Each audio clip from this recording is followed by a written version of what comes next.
All right, this is James with Team 4065, the Nerds of Prey, here at the Tallahassee Regional. 4065 has already competed at 2 events where they are a true contender to win this event here at Tallahassee today on Behind the Bumpers. All right, we're going to be hearing from Lucas, Jackson, and Aiden today. Lucas, why don't you start us off? All right, so to start with, we've got a very simple robot architecture this year. We started with our design process of keeping it super simple with our week 1 event, especially with a quick turnaround to a week 3, and then some extra programming time after a week 3 to a week 7. Starting off with our drivetrain here, we've got our Mark 5N serve modules. They're geared at the R2 ratio. That gives us a nice top speed going through the trench, which we just see a lot in our teleop runs where our driver comes through real quick through the trench. That's kind of our big selling point. We prefer to avoid going over the bump. We do have rock sliders under on our drivetrain, but we noticed quicker through match play that going through the trench, especially pushing balls too, will keep us fed more. Before we get to our next segment, we'd like to thank the following.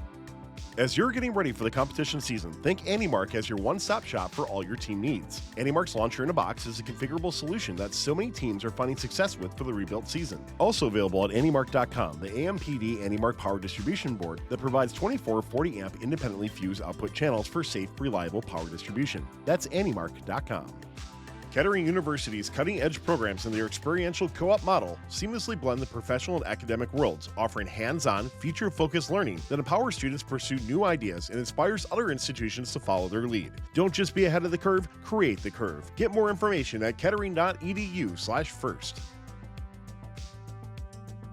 After our drivetrain, we'll go over our intake and pivot systems, and then conveyor and vertical roller. So if you like to enable.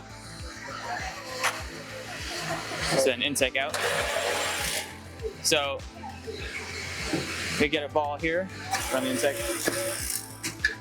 It'll automatically center through the conveyor using these cut up star wheels on a full conveyor system through these idle rollers on each side, and using a new addition after our week 1 event in Minnesota is this little powered vertical roller that you see on teams like Orbit and those belt fed shooters. Is this vertical roller actively feeds from this side. We have kind of a priority system right there, where one side is a lot slower than the other side, which keeps us without jamming issues, which we did see a lot earlier on in the season, but that keeps us without jams, higher throughput. After that, we can go back to our spitball. Go back to our pivot here. I'm gonna lift it up.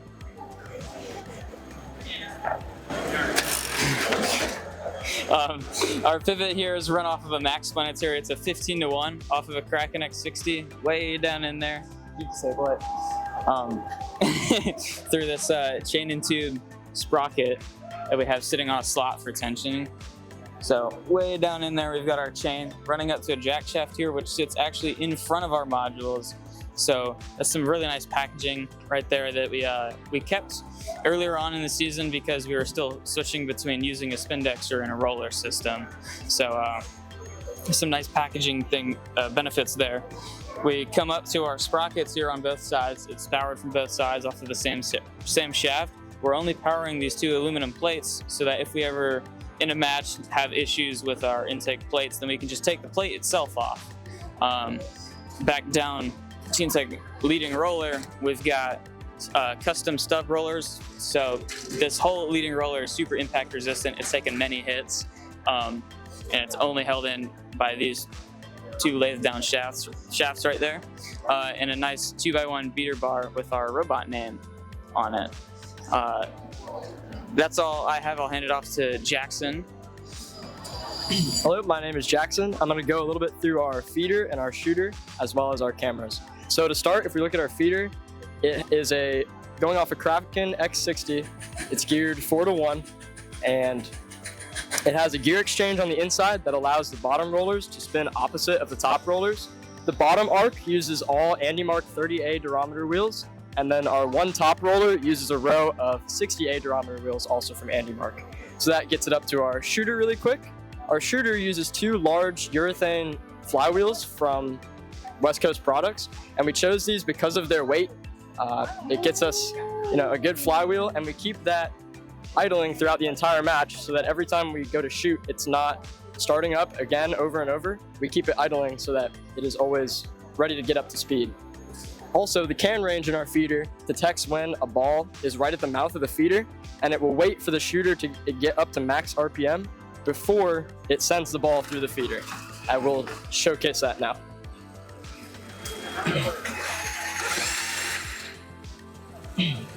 So on top of our urethane wheels, our hood is all 3D printed parts, and it's powered by one Kraken X60 because we wanted to choose accuracy over speed for the hood. It only moves in small incremental spots. So also our flywheels are powered by two Kraken X60s because we want to be able to achieve the max RPM as well as good recovery time after every shot. To talk a little bit about our cameras, we use two Limelight 3s, and they both have global shutter conversions inside of them. We did that by ourselves. It's a custom conversion, and we chose that because we wanted good accuracy while we're moving, and that's just something the Limelight 3 doesn't give you alone. So we decided that was our route for the season. And if I talk a little bit about the mounts that these are on, this is a 3D print called TPU72D. It has one of the best layer adhesions we could find for our robotics purposes here, and it just prevents shearing. And on top of that, we have these covers around the outside, these aluminum and polycarbonate covers that cover our cameras because we were having shearing issues in the past when we were just using PLA prints. So this TPU is ultra durable compared to PLA, and then on top of that, we gave it some extra protection. Now I'll be handing this off to Aiden. He's going to talk a little bit about our programming. Yes, hi, my name is Aiden, and so going off of our cameras, what we use these cameras is for our pose estimator. So the robot knows where it is at all time based off the apo tags on the field, and using that data, it turns that data all into translations. So those translations are put into the hash map for our robot. And what that hash map does is it has certain distances. So it has 1 meter, 2 meters, 3 meters, and 4 meters all the way from the hub. So depending on how far away it is from the hub, it'll be able to set the hood angle at the correct angle, also spin this at however fast it needs to be.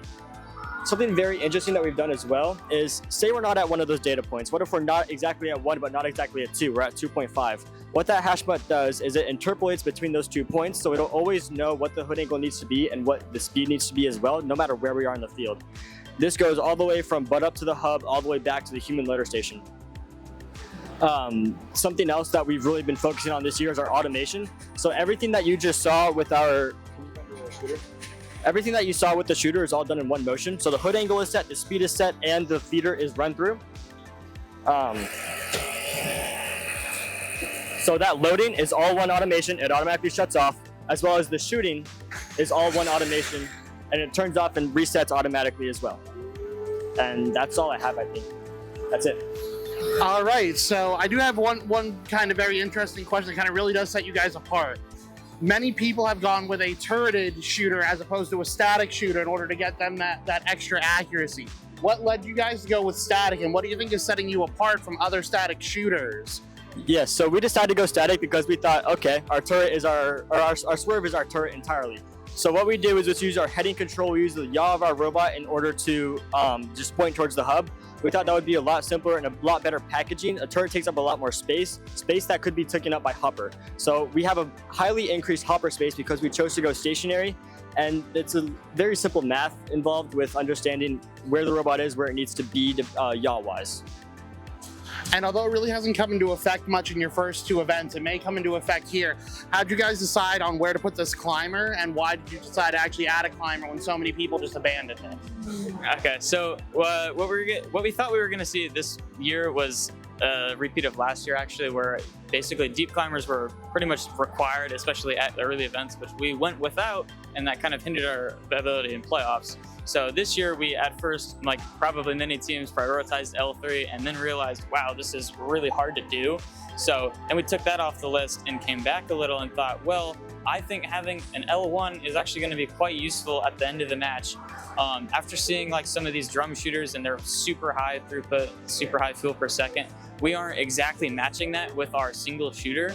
But if we can add 10 points, we can basically tack 10 points on to the end of our match in about 5 seconds. That really sets us it really brings up our end game points a lot, especially after seeing it a lot in match play, where the robot will go behind the tower and get a nice clean sweep, basically a full hopper, and then hang all in probably the last 20 seconds. That's really been helping us out, especially in endgame.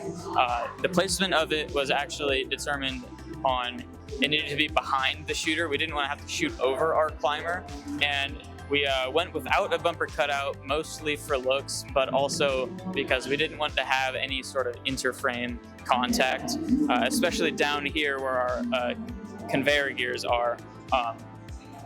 So it's on the almost edge of the frame perimeter, and it just barely holds on to the outside rung of the tower.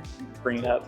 On the bottom of it, this is just one giant 3D printed block with two 3/16 aluminum plates. This is just the West Coast, I think it's the Great Telescoping Tube.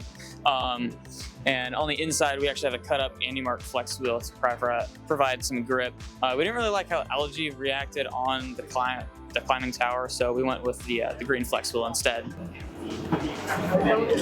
All right, so you guys have already qualified for Champs Off of Points. I'm really looking forward to how you do here and how you're going to do in just 2 weeks at the championship. That'll be it from us here at Fun and Behind the Bumpers as well. Thank you to Team 4065 and Lucas, Jackson, and Aiden. Thank you so much. Thanks for watching. Don't forget to like, subscribe, and click the bell to stay up to date on future fun videos. Kettering University's cutting-edge programs and their experiential co-op model seamlessly blend the professional and academic worlds, offering hands-on, future-focused learning that empowers students to pursue new ideas and inspires other institutions to follow their lead. Don't just be ahead of the curve, create the curve. Get more information at kettering.edu/first. As you're getting ready for the competition season, think AndyMark as your one-stop shop for all your team needs. AndyMark's Launcher in a Box is a configurable solution that so many teams are finding success with for the rebuilt season. Also available at AndyMark.com, the AMPD AndyMark power distribution board that provides 24 40-amp independently fused output channels for safe, reliable power distribution. That's AndyMark.com.